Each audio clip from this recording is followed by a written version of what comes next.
général, quand on veut répartir des trucs dans l'espace stéréo, on utilise ce qu'on appelle le panoramique.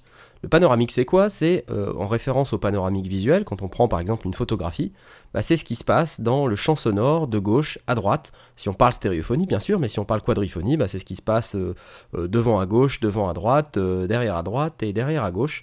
Et puis plus si affinité, si on parle de Dolby Digital, etc. Alors évidemment, la plupart des gens ont deux oreilles, hein, ils ont également deux mains, deux jambes, deux pieds, puis d'autres trucs en double aussi. Donc si vous avez une sortie stéréo quelque part de paramétrer dans votre logiciel audio numérique, vous allez pouvoir faire de la répartition stéréophonique.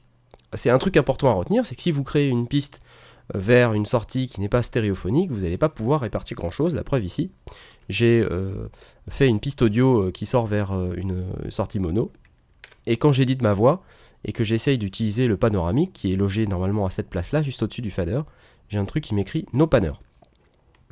Donc ça c'était pour vous dire que n'oubliez pas que si vous n'avez pas de panner, c'est parce que vous n'avez pas de sortie stéréo, donc il faut vous mettre en stéréo ici. Une fois qu'on édite la piste, bah, ça correspond à quoi? Ça correspond à ce petit truc là, qui vous met un C pour centre, ou center en anglais, et puis quand vous le déplacez un petit peu, il vous dit L avec un numéro à côté, et quand vous le déplacez à droite, il vous dit R avec un numéro à côté. L pour left, ça veut dire gauche en anglais, R pour right, ça veut dire droit en anglais. Et donc ça va jusqu'à la valeur de je sais plus combien, mais en réalité on s'en fout pas mal. Voilà, une fois que vous avez bien compris ça, bah, c'est très simple, il vous suffit de prendre n'importe quel fichier audio, n'importe quel message audio numérique, et de le répartir dans l'espace. Voilà ce que ça donne.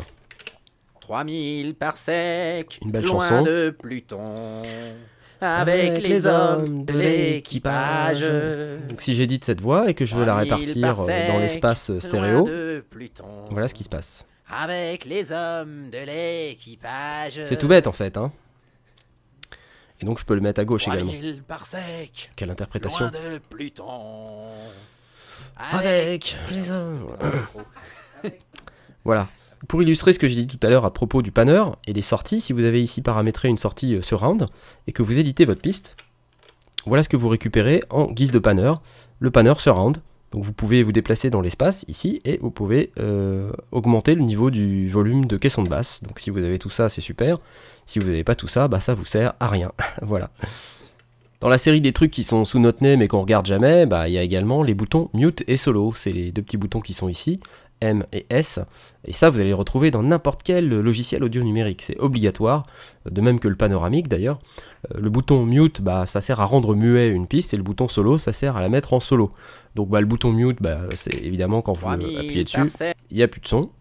Et ce qui est intéressant dans Cubase, c'est que quand vous faites une piste répertoire, comme ce que j'ai fait là-haut, et bah, ce bouton mute, il permet de mettre en mute toutes les pistes qui sont dans le répertoire. Si par exemple je crée une deuxième piste audio ici, 3000 parsecs, que je clique là, vous voyez que là le deuxième bouton mute vient de s'allumer, et quand je démute toute la piste, bah, toutes les pistes sont démutées. Et donc à l'échelle d'un projet plus important, ça devient tout de suite hyper utile ces deux petites fonctions, puisque ça permet de mettre en évidence une partie du projet, ou de faire taire une autre partie du projet, de manière à se concentrer sur la partie qu'on veut travailler. Là si je mets par exemple en solo la partie bruitage, qui est dans un répertoire ici, vous voyez le répertoire bruitage, voilà ce qui se passe. tout petit button. Je la mets en solo, j'entends plus que les bruitages. Et donc c'est très utile puisque je peux me concentrer sur ce que je vais mixer dans cette partie bruitage. Et donc là vous voyez que quand je mets en solo la piste répertoire, ça me met en solo toutes les pistes qui sont à l'intérieur du dossier, donc c'est très pratique. Dans Cubase il y a quelque chose d'également assez pratique, c'est ces boutons là-haut qui représentent le mute, le solo et qui permettent de désactiver d'un seul coup tous les mutes et tous les solos. Et voilà. Quelque chose d'important à regarder, c'est si vous mettez en solo une piste dans votre projet, c'est si ces pistes elles sont en solo avec les effets qui accompagnent la piste. Par exemple là si je regarde la piste Johnson, quand je l'édite, vous voyez que j'ai deux réverbérations qui sont paramétrées ici, une pour la salle machine, une pour la passerelle. Quand je vais mettre Johnson en solo, voilà ce qui va se passer, il va être en solo mais pas que lui. Button, il est tout petit. Il y a également la reverb qui est mise en solo. Donc on le voit un petit peu mieux quand on regarde Comme ça. au niveau de la table de mixage. Tout petit. Vous voyez qu'ici il y a du signal dans les reverbs. Donc si vous ne voulez pas que ces éléments de reverb soient également en solo, bah, c'est à vous d'aller cliquer ici sur les boutons solo de manière à ce qu'il ne reste plus que votre personnage en solo. Donc là ici à savoir le personnage de Johnson. Et en plus, Button qui est tout petit, et ben tout est petit chez lui. Voilà. Quand on travaille sur un gros projet, on a aussi parfois besoin de pouvoir bypasser certains effets. Ça permet de mieux se concentrer sur ce qu'on est en train de faire.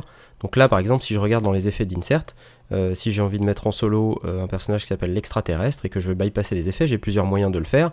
Soit effet par effet, ici avec les boutons contourner insert 1, contourner insert 2, soit plus globalement en cliquant sur le bouton état des inserts et quand je clique dessus il passe en jaune et ça me permet de les bypasser.